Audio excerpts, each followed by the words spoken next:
Frères et sœurs, bonjour et bienvenue à cette célébration eucharistique. Bienvenue aux personnes qui se joignent à nous par la télévision ou par Internet, où que nous soyons. Nous sommes rassemblés au nom du Père et du Fils et du Saint-Esprit. La grâce de Jésus notre Seigneur, l'amour de Dieu le Père et la communion de l'Esprit Saint soient toujours avec vous. La messe de ce matin est offerte pour le repos de l'âme de M. Joseph Perrault. Et ce matin, l'Église nous invite à faire mémoire de Saint Martin de Porres, aussi appelé Saint Martin de la Charité, cet homme, cet humble serviteur du 15e, 16e, 17e siècle au Pérou, qui dédie complètement sa vie au service des pauvres, des malades, des personnes en difficulté, qui devient donc un exemple pour nous de cette charité chrétienne, de cette façon de vivre l'Évangile à travers la pratique de la charité. Au début de cette célébration, tenons-nous en silence devant Dieu, réalisons que nous ne répondons pas toujours à son amour par notre amour des autres. Reconnaissons que nous avons besoin d'être pardonnés. Seigneur Jésus, toi qui es bon pour nous, prends pitié de nous. Ô Christ, toi qui es miséricordieux pour les pécheurs, prends pitié de nous. Seigneur, toi qui veux notre bonheur, prends pitié de nous. Que Dieu Tout-Puissant nous fasse miséricorde, qu'il nous pardonne nos péchés et nous conduise à la vie éternelle. Prions le Seigneur. Dieu qui a conduit Saint Martin de Porres jusqu'à la gloire du ciel par les chemins de l'humilité, donne-nous de suivre son exemple pour être admis avec lui près de toi, par Jésus-Christ notre Seigneur, qui vit et règne avec toi dans l'unité du Saint-Esprit pour les siècles des siècles.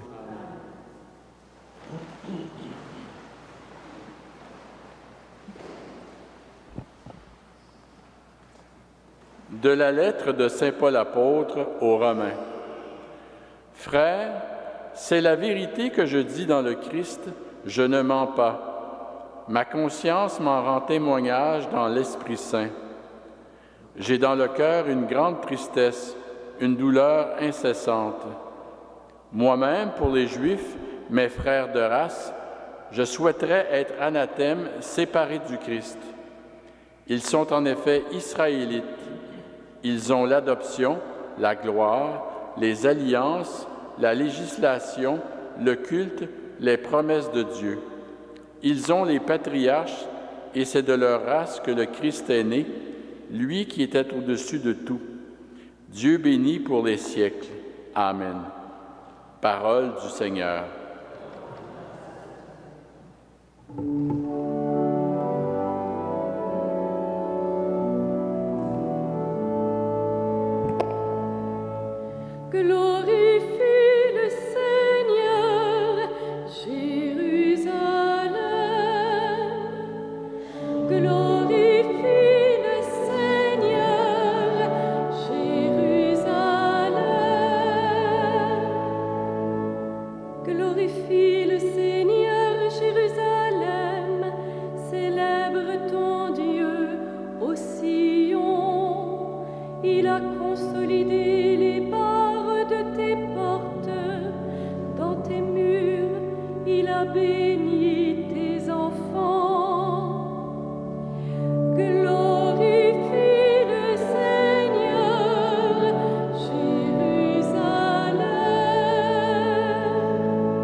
Le Seigneur soit avec vous. Évangile de Jésus-Christ selon saint Luc. Un jour de sabbat, Jésus était entré dans la maison d'un chef des pharisiens pour y prendre son repas, et ces derniers l'observaient. Or voici qu'il y avait devant lui un homme atteint d'hydrophysie. Prenant la parole, Jésus s'adressa aux docteurs de la loi et aux pharisiens pour leur demander: « Est-il permis, oui ou non, de faire une guérison le jour du sabbat ?» Ils gardèrent le silence. Tenant alors le malade, Jésus le guérit et le laissa aller. Puis il leur dit: « Si l'un de vous a un fils ou un bœuf qui tombe dans un puits, ne va-t-il pas aussitôt l'en retirer, même le jour du sabbat? » Et ils furent incapables de trouver une réponse. Acclamons la parole de Dieu. Louange à toi, Seigneur Jésus.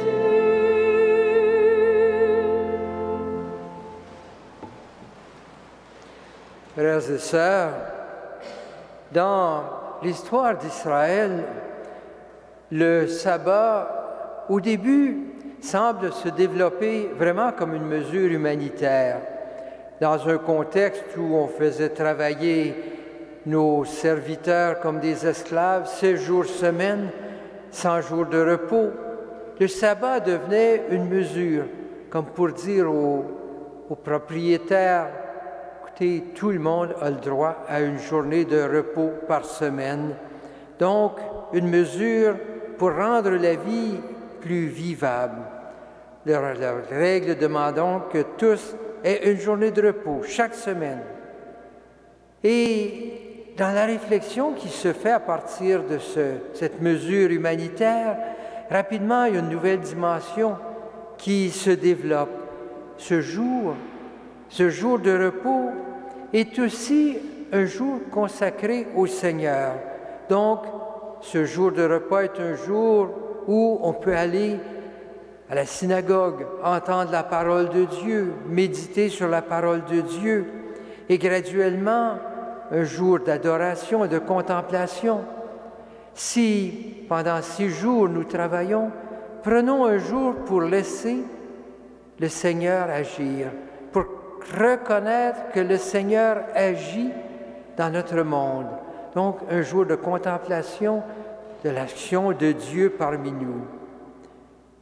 Ce qui voulait être donc un jour pour l'homme, un jour pour l'être humain, un jour où l'être humain se repose, ou un jour où l'être humain reconnaît qu'il y a une toute autre dimension à la vie, celle de la présence de Dieu dans sa vie, graduellement, ce jour devient un jour avec des observances extrêmement strictes de la loi. Au lieu d'un jour qui nous libère, ça devient un jour qui est difficile à vivre avec toutes ces restrictions. L'Évangile semble parfois indiquer ce jour privilégié pour apporter est un jour privilégié pour apporter la guérison. Si c'est un jour où on laisse Dieu agir, n'est-ce pas un jour où on peut proclamer que Dieu agit, que Dieu guérit, que Dieu sauve? Il faut peut-être voir cette raison pour laquelle Jésus semble d'une manière toute particulière choisir ce jour pour parler de la guérison de Dieu, de l'action de Dieu dans ce monde. Si aux yeux des scribes, le geste de Jésus est un geste défendu par la loi, pour Jésus, ce geste est une façon d'exprimer que Dieu agit dans le monde comme une force qui sauve. Dans le cas qui nous concerne aujourd'hui, l'homme qui est guéri, bien sûr, n'est pas en danger de mort. Sans doute, Jésus aurait pu le revoir après le coucher du soleil, mais Jésus veut exprimer que cette action que Dieu qui sauve, justement, c'est l'action qui doit se faire le jour du sabbat. Une guérison, signe de l'action de Dieu pour son peuple. Dès ses débuts, l'Église a saisi cette double dimension du sabbat. D'abord en le célébrant, comme le peuple juif, le jour du sabbat, mais assez rapidement en disant que cette action de Dieu qui sauve, c'est avant tout avec la résurrection que ce jour s'exprime. Donc, ce jour du sabbat devient le jour du Seigneur, le dimanche. Et cette double dimension du jour du sabbat est bien présente dans la façon de célébrer le jour du Seigneur. D'une part, on continue à insister pour ce côté humain, un jour de repos pour tous. Et ce jour de repos, un jour où la communauté se rassemble pour reconnaître l'action de Dieu à travers son peuple. Et quelle expression plus parfaite que l'Eucharistie peut être utilisée pour que ce jour devienne ce jour de rassemblement de la communauté chrétienne pour vivre la présence de Dieu qui sauve au cœur de son peuple. Voilà ce qui est l'essentiel du message. Mais on le sait aussi, parfois, on finit par mettre toutes sortes de règles qui deviennent un peu tatillonnes pour célébrer ce jour du Seigneur. À une autre époque, on se souvient, pour les plus vieux d'entre nous, de tous les petits détails et les petites inquiétudes de la mère de famille qui travaille et qui dit « Est-ce que je pourrais faire mon lavage le jour du sabbat, le jour du dimanche? » Et aujourd'hui, je crois qu'on a laissé respirer ce jour du Seigneur pour qu'il soit vraiment un jour du Seigneur, un jour où on célèbre la présence du Seigneur. Dans nos sociétés modernes aussi, tout le monde ne peut pas prendre congé le jour du Seigneur. Il y a tellement de monde qui doivent s'occuper d'une multitude de services. On ne peut pas fermer nos hôpitaux, on ne peut pas tout fermer le jour du Seigneur. Et on accepte que ce ne soit pas toujours ce jour-là, mais l'idée qu'il y a un jour ou 2 jours fériés pendant la semaine reste dans notre société comme une réalité qui s'exprime différemment. On a peut-être un peu perdu le sens de ce jour sacré, ce temps sacré du dimanche pour tant d'entre nous, alors que tellement de choses sont ouvertes. Et pourtant, l'idéal reste important. Donner le temps au Seigneur dans notre vie. Donner le temps dans notre vie. Et là, allons au-delà du dimanche et des détails du dimanche. Et j'entends souvent des personnes à la retraite me dire, un peu avec fierté, « Oh, vous savez, je n'ai jamais été aussi occupé que depuis que j'ai pris ma retraite. » Ça peut être un signe merveilleux que la personne s'est tellement mise au service de ses frères et de ses sœurs qu'elle est mangée par le service des autres. Mais je m'inquiète un peu aussi de gens qui semblent avoir tellement besoin de dire que leur vie est pleine d'occupations qu'ils n'osent pas dire qu'ils ont le temps de se reposer, le temps de prier et d'être avec le Seigneur. Est-ce que nous prenons le temps dans notre vie de laisser du temps au Seigneur dans notre vie? Et il me semble que c'est là la chose la plus importante, le sabbat. Qu'on le prenne à un moment ou l'autre, cela importe peu. Mais prenons-nous le temps pour laisser le Seigneur agir dans notre vie. Prenons-nous le temps pour être à la disposition du Seigneur, pour reconnaître avec amour et adoration qu'il est là, présent dans notre vie. Au-delà des détails, est-ce que nous travaillons ou pas le dimanche? Demandons-nous, est-ce que nous laissons cette place au Seigneur dans notre vie? Est-ce que nous laissons ce sabbat à chaque semaine dans notre vie, ce temps pour respirer l'air du Seigneur dans notre vie? Voilà donc qui va au-delà des détails. Est-ce qu'on doit faire ça le dimanche, le samedi ou un autre jour? Mais est-ce que l'idée même du sabbat de prendre le temps pour laisser respirer l'air du Seigneur dans nos poumons, pour laisser le Seigneur habiter nos vies. Prenons-nous ce temps. Voilà qui vient bien au-delà des petits détails et restrictions et qui nous ramène à l'essentiel de notre vie.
Prions ensemble au moment d'offrir le sacrifice de toute l'Église.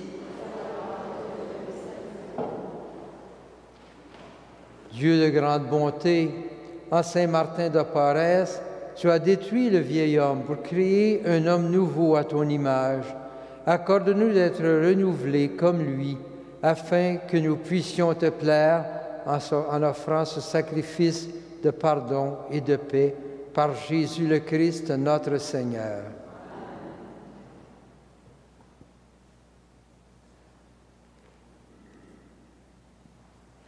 Le Seigneur soit avec vous. Élevons notre cœur. Rendons grâce au Seigneur notre Dieu. Vraiment, il est juste et bon de te rendre gloire, de t'offrir notre action de grâce toujours et en tout lieu. À toi, Père très saint, Dieu éternel et tout-puissant, car tu es glorifié dans l'assemblée des saints lorsque tu couronnes leurs mérites, tu couronnes tes propres dons. Dans leur vie, tu nous procures un modèle, dans la communion avec eux, une famille, et dans leur intercession, un appui, afin que, soutenus par cette foule immense de témoins, nous courions jusqu'au bout l'épreuve qui nous est proposée et recevions avec eux l'impérissable couronne de gloire par le Christ notre Seigneur. C'est par lui que les anges célèbrent ta grandeur, que les esprits bienheureux adorent ta gloire, que s'inclinent devant toi les puissances d'en haut et tressaillent d'une même allégresse les innombrables créatures des cieux. À leur hymne de louange, laisse-nous joindre nos voix pour chanter et proclamer.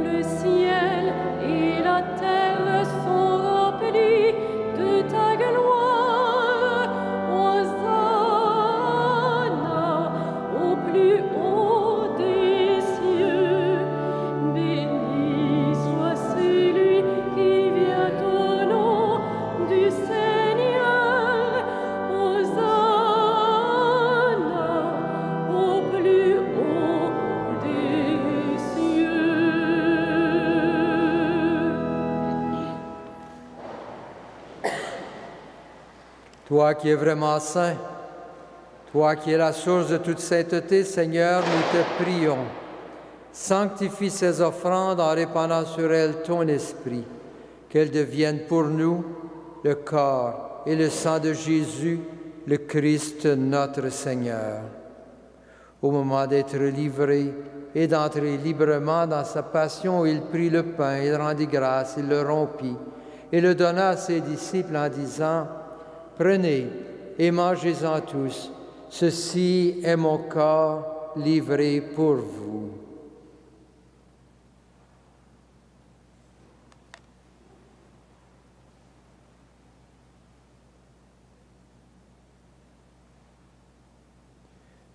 De même, à la fin du repas, il prit la coupe de nouveau, il rendit grâce et la donna à ses disciples en disant: Prenez et buvez-en tous, car ceci est la coupe de mon sang, le sang de l'alliance nouvelle et éternelle, qui sera versé pour vous et pour la multitude en rémission des péchés. Vous ferez cela en mémoire de moi.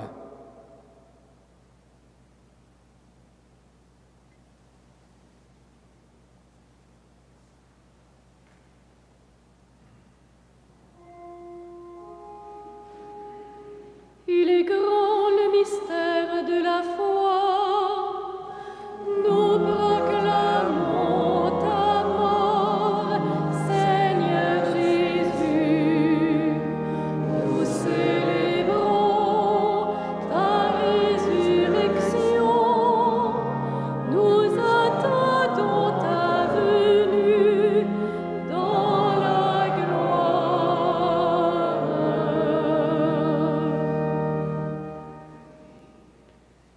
Faisant ici mémoire de la mort et de la résurrection de ton Fils, nous t'offrons, Seigneur, le pain de la vie et la coupe du salut. Et nous te rendons grâce, car tu nous as choisis pour servir en ta présence.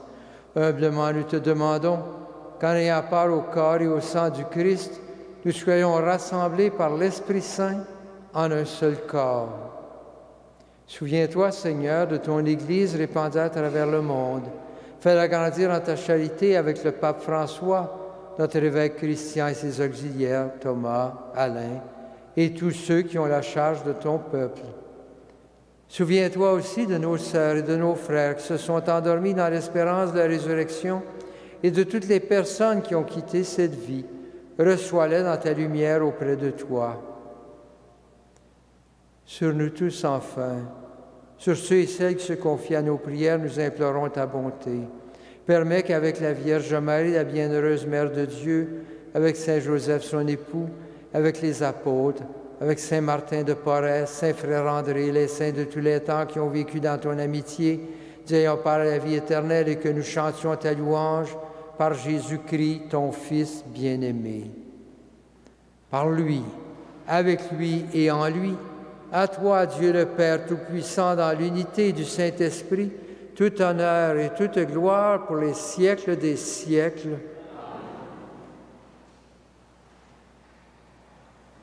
Unis dans un même esprit et rassemblés autour de la table du Seigneur, prions maintenant Dieu notre Père, avec les paroles que Jésus nous a données. Notre Père qui es aux cieux, que ton nom soit sanctifié, que ton règne vienne, que ta volonté soit faite sur la terre comme au ciel. Donne-nous aujourd'hui notre pain de ce jour. Pardonne-nous nos offenses, comme nous pardonnons aussi à ceux qui nous ont offensés, et ne nous soumets pas à la tentation, mais délivre-nous du mal. Délivre-nous de tout mal, Seigneur, et donne la paix à notre temps. Par ta miséricorde, libère-nous du péché.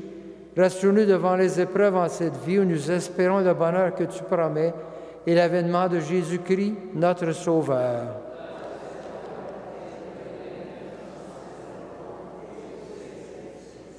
Seigneur Jésus-Christ, tu as dit à tes apôtres, « Je vous laisse la paix, je vous donne ma paix. » Ne regarde pas nos péchés, mais la foi de ton Église. Pour que ta volonté s'accomplisse, donne-lui toujours cette paix et conduis-la vers l'unité parfaite, toi qui règnes pour les siècles des siècles. Que la paix du Seigneur soit toujours avec vous.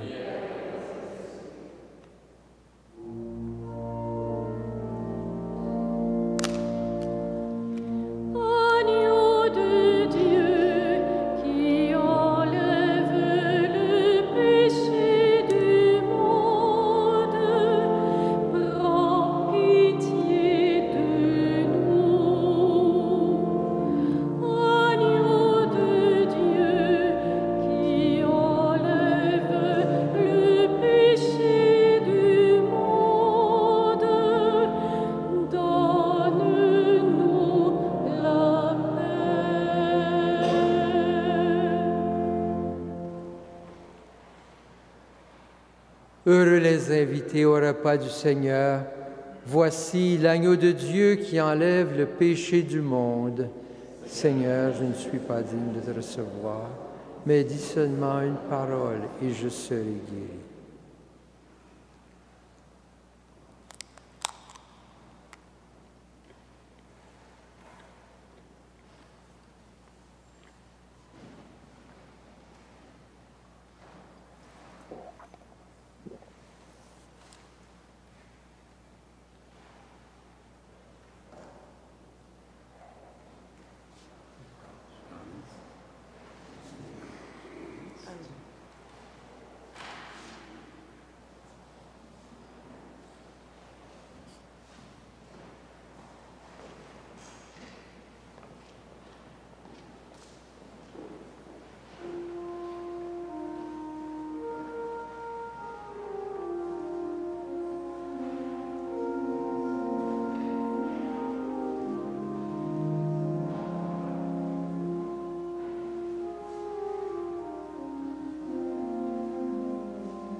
Prions le Seigneur. Déjà fortifiés par cette communion, nous te supplions encore, Seigneur notre Dieu, puissions-nous, à l'exemple de Saint Martin de Porres, ne jamais rechercher que toi et vivre dans ce monde en homme nouveau, par Jésus le Christ, notre Seigneur. Le Seigneur soit avec vous. Que le Seigneur, le Dieu Tout-Puissant, vous bénisse, le Père, le Fils et le Saint-Esprit. Frères et sœurs, que Saint Joseph et Saint Frère André vous guident au long de ce jour. Allez dans la paix et dans la joie du Christ.